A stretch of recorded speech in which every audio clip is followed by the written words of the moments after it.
اهلا وسهلا بحضراتكم. في الحقيقة كان بقالي فترة كبيرة ما عملتش فيديوهات من ساعة العيد، والأسئلة كانت بتجيلي كتير على فيسبوك، سواء في العقيدة وأسئلة في الأعياد، ولكن خليني أبقى أجاوبها في وقت تاني. ولكن الفيديو ده أنا عملته لأني صادفني الفترة اللي فاتت دي كتير قوي على صفحتي وعلى صفحات تاني في فيسبوك، لما الدولار زاد أو حصل أحداث سياسية، في بعض الناس بتستخدم آيات الكتاب المقدس علشان تثبت وجهة نظرها، وعلشان تثبت دايما إن هي صاحبة الرأي الصح، وعلشان لما تستخدم الآيات بتاعت الكتاب المقدس وتحطها لك قدامك فأنت تخجل إن أنت ترد، او ان هي تكسفك بالايات فان انت ما تردش، او تستخدمها كنوع من انواع الترهيب ان هي تثبت وجهة نظرها السياسي او الاقتصادي من خلال ايات الكتاب المقدس. يعني عشان انا عندي وجهة نظر سياسية او اقتصادية ومش قادر اقنعك بيها، فابتدي اروح للكتاب المقدس، اجيب بعض الايات او اقطع من آية معينة، نص آية، وابتدي اقول لك الآية بتقول كذا، اعترض بقى، زي ما يكون نوع من انواع الترهيب علشان تقبل وجهة نظره السياسية او الاقتصادية، مادام هو الراجل كلمك من خلال آيات الكتاب المقدس. وعلى سبيل المثال هاخد بس آية واحدة، أو هي بقى مش آية، هو اللي بيستخدمها بياخد تقريبا هي تمن آية، مش نص آية كمان ولا ربع آية، هي تمن آية للي بيستخدمها علشان يثبت إني مهما حصل وكان في أوضاع اقتصادية سيئة ما تعترضش، لو كان في أوضاع سياسية سيئة برضو ما تعترضش، لو كان في أي أوضاع مش عاجباك برضو ما تعترضش. وبيخليك تخاف او يعمل لك عملية ترهيب ان يحط لك الآية دي في وشك، فيجي يقول لك ايه يعني البلد دي هتفضل مية مية والدولار مية مية والاكل والعيش والحرية والكرامة والسياسة والاقتصاد، لان الآية بتقول مبارك شعبي مصر. اولا هي الآية ما بتقولش مبارك شعبي مصر بس، دي مش آية، يعني الحتة دي ما هياش آية كاملة، انت قطعت الآية وخدت الحتة اللي انت عاوزها. بل ده في كمان اللي بيستخدم الآية عن دون وعي ويقول لك الآية بتقول مبارك شعب مصر من غير اليه بتاعت الملكية، هي بتقول مبارك شعبي مصر، لكن هو علشان سمعها كتير فبيقول مبارك شعب مصر.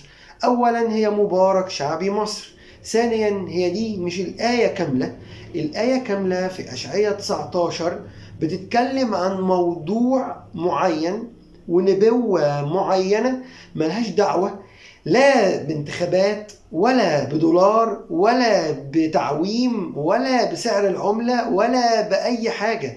دي نبوة معينة كان بيتكلم فيها زي ما هنوضح دلوقتي، ملهاش اي علاقة باي اغراض. الاية دي بتستخدم فيها ان يثبت لك ان مصر فوق الجميع، ومهما حصل هي مصر فوق الجميع.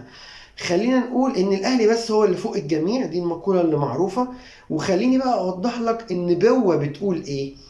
النبوة لما بيجي يتكلم في أشعية 19 بيقول في ذلك اليوم، وعايزين نركز لما بيجي يقول في ذلك اليوم لأن في ذلك اليوم دي اتكررت 5 مرات في الإصحاح، وبتشير إلى اليوم بتاع مجيء المسيح أو تجسده أو بداية الفداء والخلاص. فبيقول إيه بقى في النبوة؟ في ذلك اليوم تكون سكة من مصر إلى أشور فيجيء الأشوريين إلى مصر، يعني هيبقى في سكة هتتفتح من مصر إلى أشور، وهيجيء الأشوريين دول هيجوا إلى مصر، والمصريون إلى أشور، يعني هيبقى في علاقة ما بينهم، ويعبد المصريين مع الأشوريين، يعني الاتنين هيعبدوا مع بعض. في ذلك اليوم يكون إسرائيل ثلثا لمصر وأشور، هيبقى في طرف ثالث مع مصر وأشور، ببركة في الأرض يبارك رب الجنود قائلا، يعني هيبقى في بركة بتشمل مصر وأشور وإسرائيل. يعني البركة هتشمل التلاتة دول مع بعض، ورب الجنود هيبارك قائلا ايه بقى اللي الناس بتاخدها تقطعها من الآية؟ مبارك شعبي مصر وعمل يدي أشور وميراثي إسرائيل. الآية فيها بركة للتلاتة، فيها بركة لمصر، مبارك شعبي مصر، عمل يدي أشور، وميراثي إسرائيل. ليه انت بتاخد الآية بتاعت مصر بس وتقول ان الآية دي مصممة ومعمول لها ديزاين ان هي هتقي مصر من اي فساد ومن اي شر وي وي وي وي، مع ان الآية مش موجهة لكده؟ ليه ما اتكلمتش على أشور الوثنية ان هي هتبقى مبروكة، او اسرائيل دلوقتي لو عايز زي ما انت ما بتتكلم؟ فكان بالاولى شعب اسرائيل او دولة إسرائيل تاخد الآية دي وتقول لك مبارك برضو ميراثي إسرائيل، فأنا كإسرائيل عمري ما هتضر زي مصر. ولكن الموضوع مش كده خالص. دي نبوة كانت بتتكلم إن كان في دايما صراع ما بين مصر وأشور. إسرائيل كانت تايهة في الوسط ما بينهم، مش عارفة تروح تعمل تحالف مع مصر ضد أشور ولا تروح تعمل تحالف مع أشور ضد مصر. كانت إسرائيل تايهة ما بينهم، والصراع كان ما بين مصر وأشور. فالآية بتدينا تعبير رمزي عن أو تصوير رمزي للسلام اللي هيعم الثلاث شعوب، مصر وأشور وإسرائيل، الثلاثة مع بعض. يعني مصر وأشور وشعب بني إسرائيل اللي هو شعب الله هيتمتعوا بالبركة الإلهية. ودي زي ما نقول صورة رمزية للكنيسة الجامعة اللي هي بتضم كل الأعضاء، سواء أعداء أو أحباب أو قرايب أو بتضم كل الأعضاء في حب وبركة بتشمل الجميع. لأن ربنا قال سلامي أترك لكم، سلامي أنا أعطيكم. البركة والسلام للجميع، ما خصش بيها شخص معين أو فئة معينة. البركة موجودة للجميع، السلام موجود للجميع. ولكن الآية دي كنبوة زي ما أنا وضحتها إن هيبقى في بركة بتشمل مصر وأشور وشعب بني إسرائيل، وإن هي صورة بترمز للكنيسة في إن هي كنيسة جامعة للكل. فما ينفعش أبدا إن أنت تستخدم الآية علشان تقول إن لو حد بيقول لك إن أنا رأيي كذا وإن في حاجة غلط تقول له لا، الحاجة دي مش غلط، انت اللي غلط، لان الآية بتقول مبارك شعبي مصر. ما ينفعش ابدا تقطع ربع الآية علشان تقول ان مهما كان محدش له حرية الرأي او حرية التعبير سواء في اقتصاد او سياسة غيرك انت، عشان انت بتخوف اللي قدامك دايما بالآية اللي بتقول مبارك شعبي مصر. ولو انت هتعمل كده فانا ممكن الطرف التاني اعمل كده واجي واستخدم آية برضو عشان اقول لك ان انت رأيك غلط. الآية في يوئيل 3:19 اللي بتقول مصر تصير خرابا. يعني انا هاجي اقول لك زي ما انت ما بتقول مبارك شعبي مصر، انا بقى هقول لك ان لا، ان الاوضاع الاقتصادية بتبوظ والدنيا بتخرب والدولار بيعلى وفي تعويم. يبقى يقيل النبي كان قصده مصر تصير خرابا، يعني هيحصل خراب ودمار، وده بداية الخراب والدمار. انت هتديني آية، انا هرد عليك بآية، انت هتقول آية، فلان هيعمل كومنت بآية، واللي بيتفرج من بره هيقول لك ده الكتاب المقدس فيه تضاد، ده انت عندك آية بتقول ان مصر مبارك مصر، وآية بتقول تاني ان مصر هتبقى خراب. الوضع مش كده. ما ينفعش نستخدم ربع آية بس يا جماعة علشان خاطر نرهب اللي قدامنا، عشان خاطر نثبت وجهة نظرنا، والموضوع مش هو كده. لأن لو هو كده طيب إيه هو ردك على الآية اللي بتقول مصر تصير خرابا؟ دي في يوئيل 3:19 معناها إن مصر هتخرب.